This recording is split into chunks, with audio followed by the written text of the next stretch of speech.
History is not always made of triumph. Sometimes it is built on tragedy. And few tragedies shaped our modern world more deeply than the 400-year nightmare we now call the transatlantic slave trade. Before chains and before ships, before a single European flag touched African soil, Africa was not a primitive wilderness. It was a world of kingdoms, a world of scholars, traders, artists, and empires whose wealth rivaled any in Europe. In the West rose the Mali Empire, where kings like Mansa Musa, the richest man in recorded history, built universities and libraries that attracted scholars from across the Islamic world. To the east, the Ethiopian Empire stood firm, an ancient Christian kingdom with architecture carved from mountains. Across the coast, cities like Benin, Gao, Kano, and Kilwa pulsed with trade: gold, ivory, salt, textiles, diplomacy. Africa was not waiting to be discovered. It was already discovered by its own people. Then, in the 1400s, sails appeared on the Atlantic horizon. At first, the Portuguese arrived not as conquerors, but as traders. Europe wanted gold, spices, exotic goods. There was no slave system yet, but trade soon turned into temptation. Temptation into greed, and greed into one of the darkest systems humanity ever created. In the 1500s, everything changed.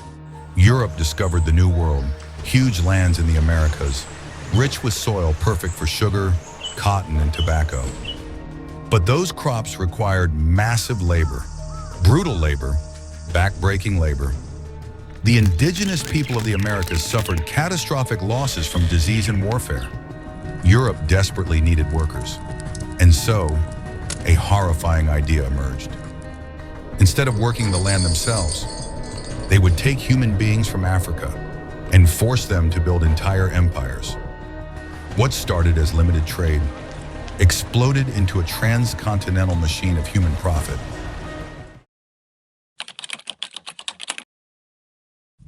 The slave trade did not begin with Europeans storming deep into Africa. Most captures were carried out by African middlemen, rival tribes, or warlords seeking profit or power. But make no mistake, the demand came from Europe. Raids on villages became common. People captured in wars were sold, families torn apart in moments. Imagine it, you wake up in the middle of the night, your village is in flames, your family is running, you are dragged away, and your life is never the same again.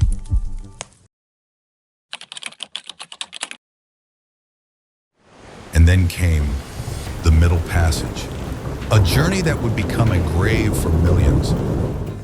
Between the 1500s and 1800s, over 12.5 million Africans were forced onto ships. Around 2 million never survived the voyage. The conditions were horrific.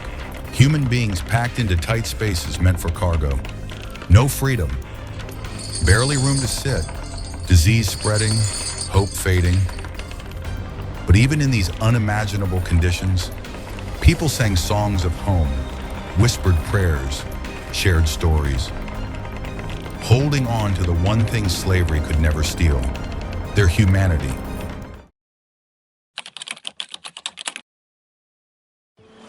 When the ships reached the Americas, the horror continued. Africans were sold at slave auctions, treated as property, inspected like animals, priced by age, strength, and health. Families separated permanently, children taken from parents, husbands torn from wives. From the Caribbean to Brazil, from Virginia to Louisiana, plantations rose, and they fed the wealth of Europe and North America. Sugar, cotton, tobacco, rice, coffee. The modern world's economy was built by hands that were never paid.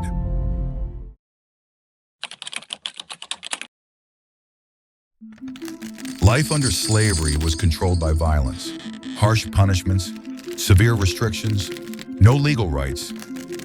But slavery was not just physical, it was psychological. Attempts were made to erase African names, African languages, African identity. Yet enslaved people resisted constantly by escaping, by revolting, by preserving songs, stories, and culture, by creating spirituals that carried messages of hope, by teaching their children to dream of freedom. In the flames of suffering, a new African American culture was born, a blend of African heritage and New World struggle.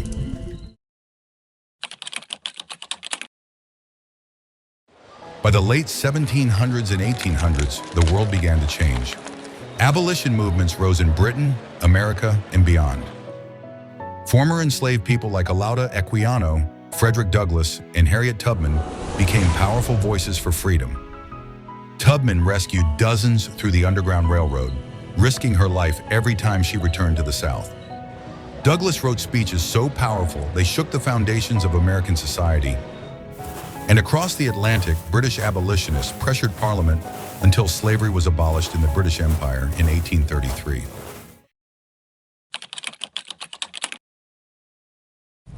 In 1791, on the island of Saint-Domingue, today's Haiti, enslaved Africans rose in a massive, coordinated rebellion. Led by Toussaint Louverture, they defeated the French, Spanish, and British armies. It became the only successful slave revolution in world history, creating the first Black republic in the Americas.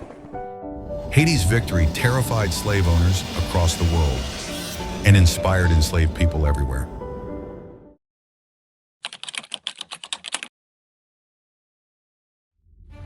In the United States, slavery became the central issue dividing the nation. By the 1860s, tensions exploded into the American Civil War. The Confederacy fought to preserve slavery. The Union eventually fought to end it. In 1863, President Abraham Lincoln issued the Emancipation Proclamation, declaring enslaved people in Confederate states free. After 4 bloody years, the Union won. And in 1865, the 13th Amendment abolished slavery nationwide.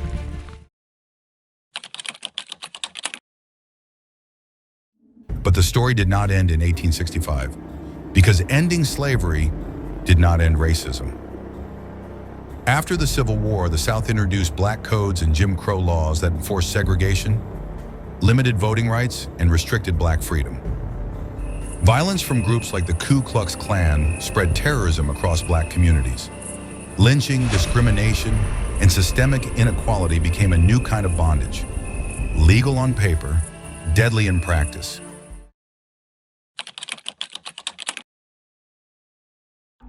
In the 1950s and 60s, a new generation rose to fight for equality. Rosa Parks refused to give up her seat. Dr. Martin Luther King Jr. led nonviolent protests.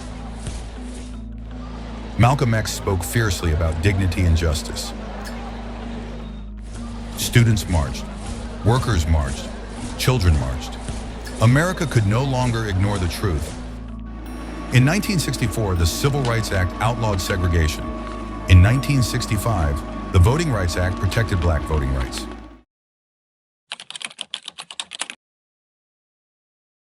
It was not the end of the struggle, but it was a new beginning. Slavery officially ended, but its legacy continues.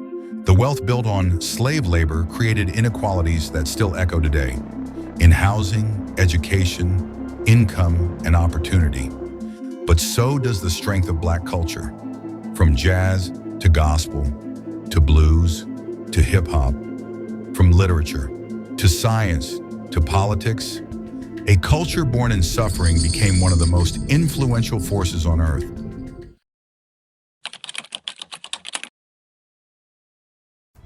The story of black slavery is not just African history, not just American history. It is world history. It is the story of how cruelty can shape nations, but also how courage can reshape them. A story of pain, but also of survival, of resistance, of identity, of hope. And that is why this story must be told, not to reopen old wounds, but to ensure they never open again.